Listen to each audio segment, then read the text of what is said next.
The Kremlin's corridors were cold, not just from the Siberian wind that crawled through the marble halls, but from the chill in Vladimir Putin's voice as he issued the threat that would echo far beyond Moscow: "We will crush you." Cameras flashed. Advisors nodded. The weight of Russia's military might hung in the air like smoke. But halfway across the world, in Ouagadougou, a very different kind of power answered with a smile. Ibrahim Traoré sat beneath the burning Sahel sun, his chair a simple wooden frame, his back straight, his eyes steady.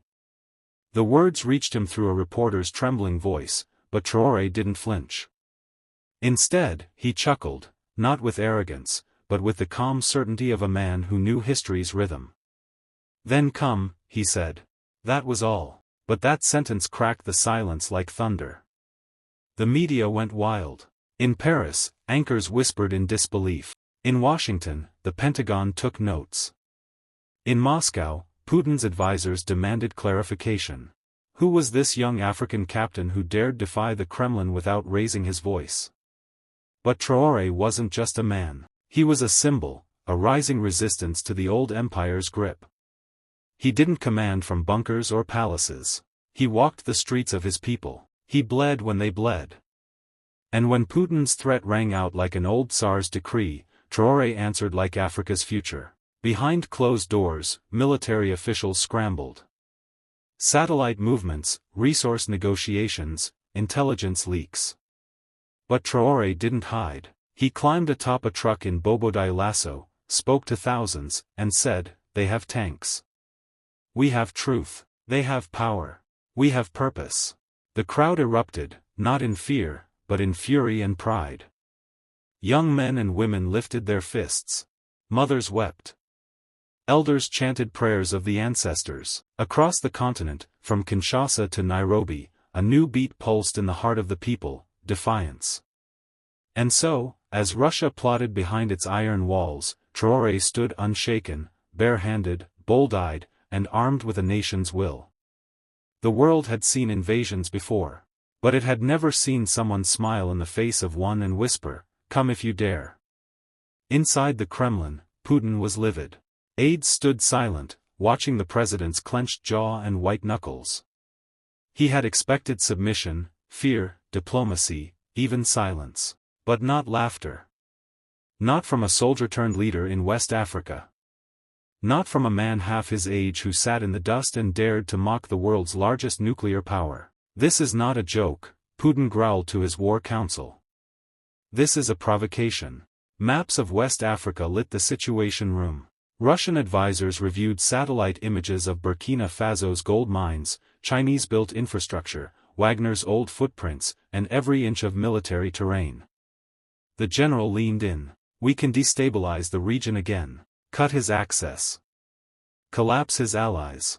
He'll beg." But the intelligence report said otherwise. Since Traoré's rise, Burkina Faso had become a storm resistant to outside interference. French influence had crumbled. U.S. soft power found no traction. And now, Moscow's shadow campaigns were hitting stone walls, because the people stood with their captain, not because he ruled them, but because he bled with them. Meanwhile, Traoré prepared not for war, but for defense with clarity and conviction. He gathered his ministers, tribal leaders, and Pan-African allies. They sat not in silk-lined chambers, but around open fires, on red earth, speaking in the tongues of unity, strategy, and defiance. "They've always feared the moment we'd stop fearing them," Traoré said. "This is that moment." In Mali, Niger, and Guinea, support surged. Young revolutionaries posted videos burning flags of former colonial powers, shouting Traoré's name. Memes of Traoré's smiling face captioned with, "Then come," flooded social media across Africa, even finding their way into Latin American feeds, indigenous communities, and resistance circles in Europe. Russia had guns. But Traoré had momentum. And the Kremlin knew something history had proven: when the oppressed rise not just with weapons but with meaning, even empires tremble. Putin wanted control. Traoré offered revolution. And the world watched, not because they feared war, but because they sensed something far more dangerous to old powers was beginning. An Africa unchained across continents, screens flickered with images of two worlds colliding. On one side, Vladimir Putin, stern, icy, draped in the weight of decades-old power and paranoia. On the other, Ibrahim Traoré, sharp-eyed, dust-worn, commanding in posture and in purpose. It wasn't just a diplomatic dispute anymore.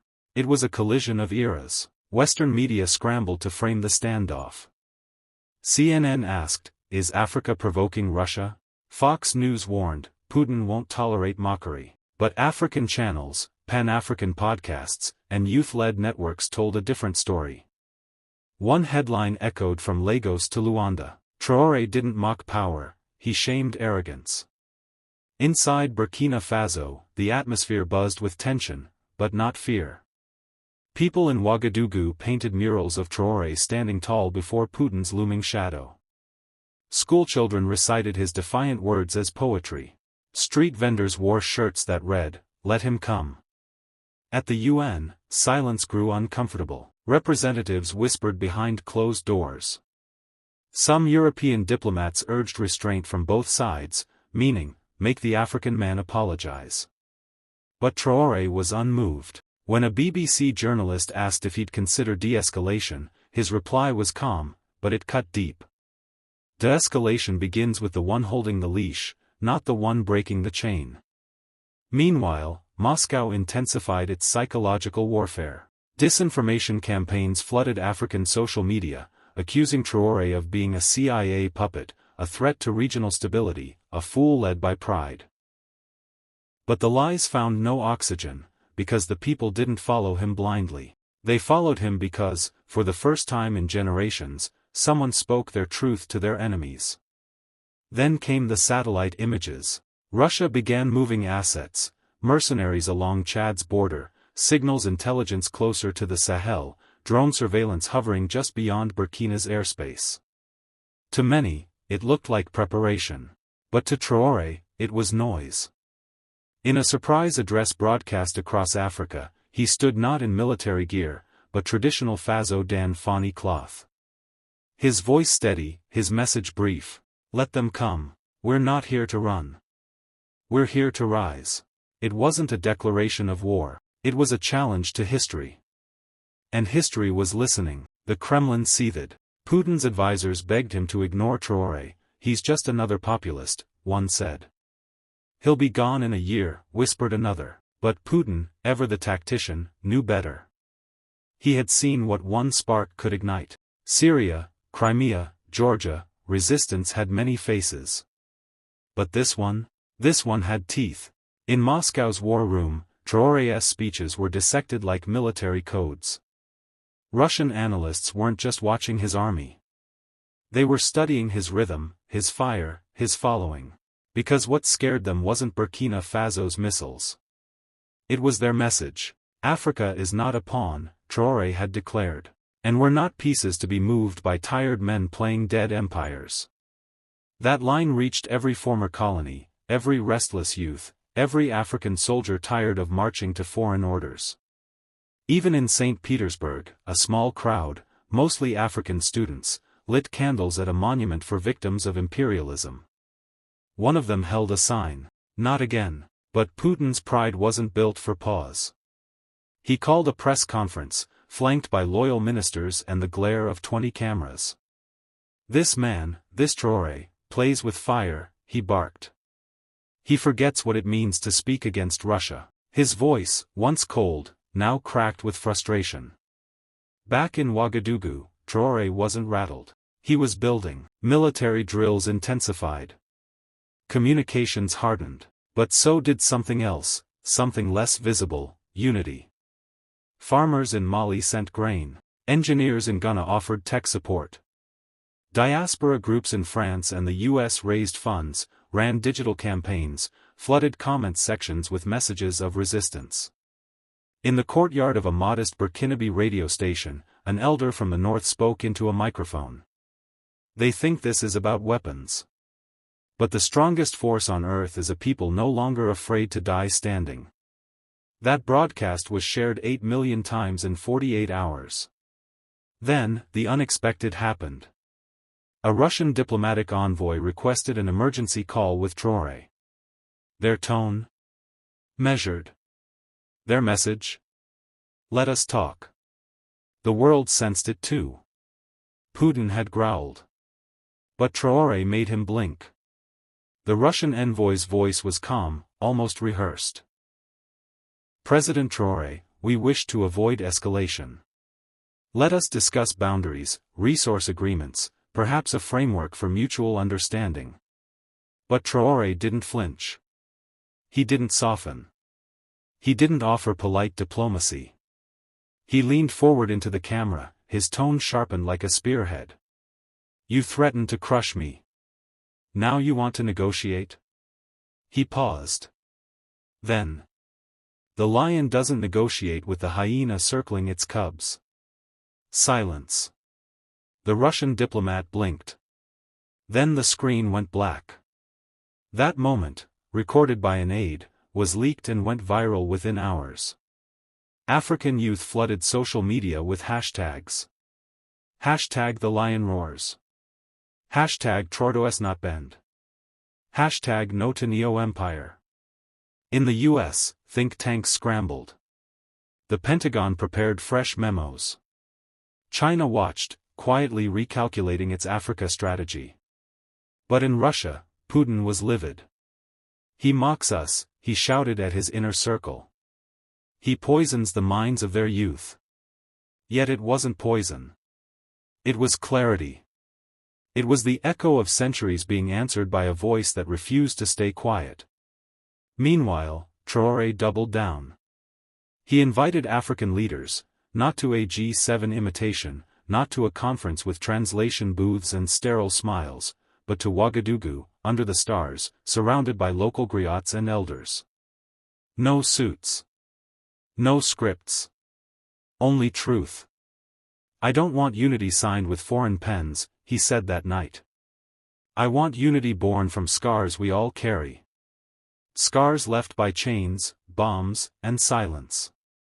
Malian rebels, Nigerian student leaders, South African labor unions, all sent delegations. Not one asked permission from France, Russia, or Washington. It was an Africa-led summit. One that made old powers nervous. The Kremlin tried again. This time they sent a cultural envoy, offering aid, wheat, oil. But it was too late. Traoré had already made his decision. We are not seeking war, he said. We are seeking memory. The memory of who we were, before we were slaves, before we were spoils. Putin's threat had failed. And worse, Traoré had turned it into fuel. The silence was suffocating in the Russian presidential palace. Putin's advisors circled around him like loyal hounds, but even they seemed nervous. Across from them sat a man with no entourage, no translators, no fear, Captain Ibrahim Traoré. Where the Kremlin echoed with old empires and rusting ambitions, Traoré brought with him the weight of a continent rising. You stand here, Putin said, his voice cold and deep, because you think Africa has teeth now. You forget, we built your armies, your revolutions. We can crush them just as easily. Traoré didn't flinch. His eyes scanned the table. Every man around Putin wore the same suit, same expression, same empty pride. Then he leaned forward. You built our chains. Now we're melting them down, he said, voice like steady thunder. Crushing us? You've been trying for centuries. Maybe it's time you admit, we don't die. We evolve. Putin's fist clenched. We are not the West. We do not play games. Then stop bluffing, Traoré replied. If you want to fight Africa, come. But I promise you, your soldiers won't return with medals. They'll return in silence, or not at all. The Russian president stood, slamming his glass down. The Kremlin guards tensed. But Traoré stayed seated. Calm. Centered. Unshaken. You mistake diplomacy for weakness, Putin growled. No, Traoré said. You mistake silence for surrender. In that moment, the temperature dropped. Outside, Moscow's snow fell harder, thicker, almost symbolic. Inside, history pivoted. The Russian bear had met the Burkinabe lion, and the roar wasn't coming from the east. That night, news leaked. Russian media downplayed the meeting. Western outlets speculated on rising African defiance. But in Ouagadougou, they already knew. Crowds gathered under flags. Drums echoed in the streets. One chant cut through the night. We fear no empire. The room was a chamber of wolves, cloaked in civility. As the emergency summit convened in Istanbul, most leaders arrived dressed in diplomacy. But Traoré didn't. He walked into the hall in his olive-green fatigues, boots echoing against the marble, flanked by 2 Sahelian soldiers, not for security, but as a message: we don't outsource our courage. Vladimir Putin was already seated, an entourage of polished ministers surrounding him like a wall of ice. He barely glanced up as Traoré entered, but the ripple in the room was instant. Cameras turned. Eyes followed. The general from Africa had arrived, again, uninvited but unavoidable. The moderator welcomed the delegates. Russia was to speak first. Putin stood slowly, eyes fixed on Traoré. His voice, measured and threatening, filled the room. Russia will not be lectured by revolutionaries in military costumes. We've crushed empires before, and we will again.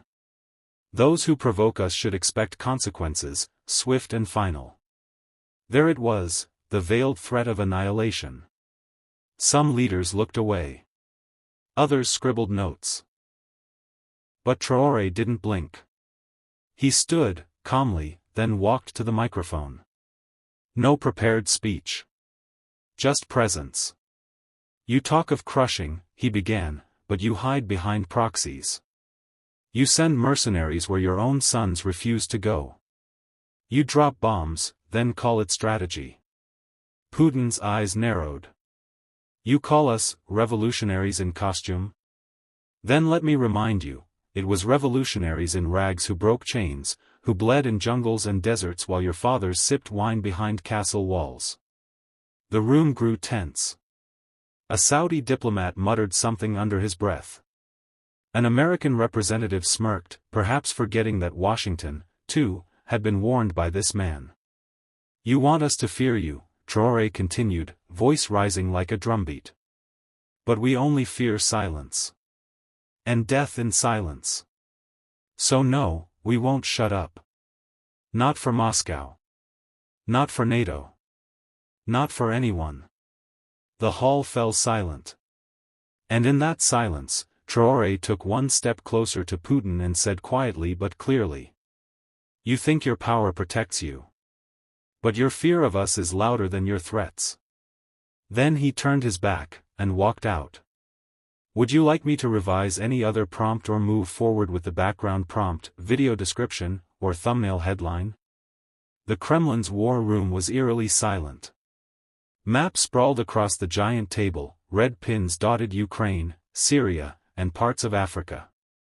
But one name, scribbled hastily in red marker, stood out, Traoré. Vladimir Putin leaned forward, eyes cold. This man, he growled, is a thorn in the heel of every empire. His generals nodded, some out of fear, some out of loyalty. Traoré's recent alliances with anti-imperialist leaders, his open support for Gaza, and his refusal to submit to any global power had made him a dangerous symbol of defiance. Putin had once underestimated such men. He wouldn't make the same mistake twice. He turned to a large screen showing satellite images of Ouagadougou. Send the message, he ordered. Let him know Russia doesn't tolerate pawns pretending to be kings. The message arrived in Traoré's hands the next morning. A dossier, thick with intelligence, threats veiled as diplomacy, and a handwritten note. We crushed Chechnya. We crushed Georgia. Don't be next. Traoré closed the folder without blinking. You know what to do, he told his advisor calmly. Tell them I received their warning. And I'm still waiting. By noon, he stood at a press conference in Bamako, surrounded by Malian and Burkinabe flags. Cameras from Al Jazeera, RT, BBC, and African Union news agencies rolled. "I've received threats," he said, voice steady. "From men who think because they crushed small nations, they can bend Africa too." He looked straight into the camera, eyes unwavering. "I say to Putin, you crushed countries fighting alone. But I am not alone. I am Africa, and Africa is awake." The Kremlin's response was swift. Russian media blasted Traoré as a Western puppet, a rebel without vision. But even Kremlin loyalists couldn't deny the momentum Traoré had sparked. Across social media, hashtags trended, hashtag stand with Traoré, hashtag Africa is not yours, hashtag empire ends here. In Moscow's dark halls, Putin tapped his fingers against the table. He wants a war of symbols. Let's see how long symbols stand when boots land. But that's where Putin was wrong. Traoré didn't fight with symbols. He fought with people. Millions of them. Ready. Awake. And unafraid. The Russian cruiser Marshal Ustinov slowly advanced off the West African coast, its radar sweeping the Atlantic like a predator stalking prey. Officially, it was a training exercise. Unofficially, it was a show of force, a steel-jawed reminder that the Kremlin's reach was long and its memory longer. Russian state TV aired clips of the ship's movement with commentary dripping in veiled menace. "Let us see," one anchor sneered, "how brave the little lion remains when he hears the bear's footsteps." But in Ouagadougou, Traoré wasn't hiding in bunkers. He was walking through the markets of Bobo Dioulasso, shaking hands with mothers, laughing with children, standing tall in plain sight. When a journalist nervously asked, "Aren't you afraid of provoking Russia?" Traoré simply smiled. "You can't provoke a man who was already planning to dominate you. What you can do is stop him." Meanwhile, in the United Nations General Assembly, Russia's ambassador accused Burkina Faso of harboring destabilizing ambitions, citing alleged military drills with Wagner defectors and rogue nations. It was a classic move, label the defiant as dangerous. But this time, Traoré was ready. He took the podium days later, wearing his signature combat uniform. His voice echoed through the chamber like rolling thunder. "You say we're dangerous. You say we provoke. But tell me, is it provocation to say no? To say we will not give you our gold, our oil, our sons, our silence?" He paused, letting the silence hang like a blade. "You send ships to our waters, spies to our borders, and call it peace. We build schools and feed our children, and you call it aggression. So let me be clear, your threats are not storms to us. They are wind. And we are the mountains." The speech went viral.